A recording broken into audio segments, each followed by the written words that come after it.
come back again today with another item. So as you read down below, BBC News gives us this headline: Israel, Gaza, Londoner loses 42 family members. Now, one would think that this is actually part of the whole sensitivity, because it says a Palestinian woman who lost 42 relatives in Gaza bomb strike has said she wants to bring her surviving ones to safety in London. Now, this might appear to be an actual news item, but it is completely obfuscation. It's atrocious.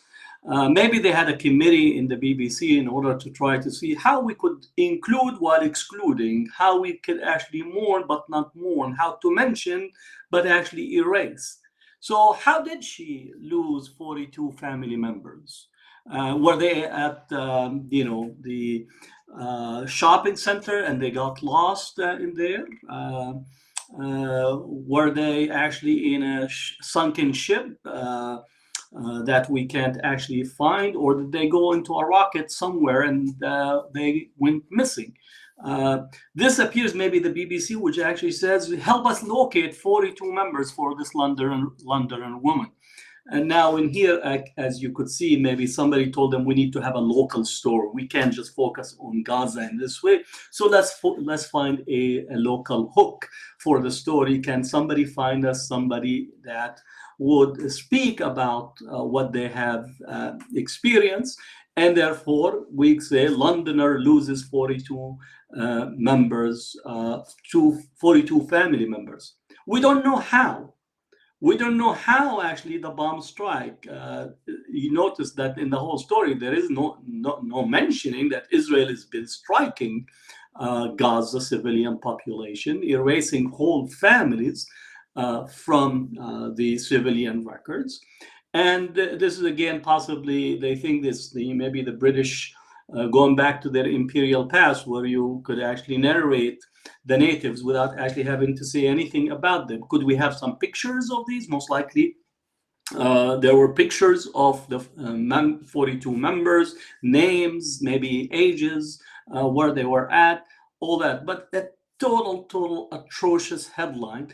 And it is the norm. Again, we have been watching all these coverage from the news, or I don't want to call it news outlets. It's basically a propaganda outlet masquerading as a free press. There's nothing free about it other than the free erasure of Palestinians. The Western press aids and abets and is complicit in the atrocities, implicit in the unfolding genocide that is taking place in Gaza as we speak. Not only that, we saw almost every political leader from the Western world either made their way to express support, solidarity with Israel, or extended all types of financial, military, and political support.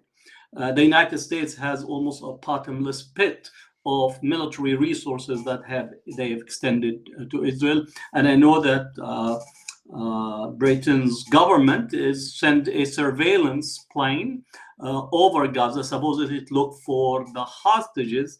But how about documenting the genocide? How about documenting the Palestinians who are being stripped out of their clothes, Palestinian men loaded into trucks? Maybe you could surveil where they're being taken. Have they been killed? Maybe take photographs of the destruction. Maybe, I know. Sometimes I ask for much. Maybe you could apply the Fourth Geneva Convention, the one that actually was adopted as a result of European atrocities and Europeans' Holocaust. Maybe you could begin to examine the Fourth Geneva Convention or the Convention on Genocide or a whole other conventions.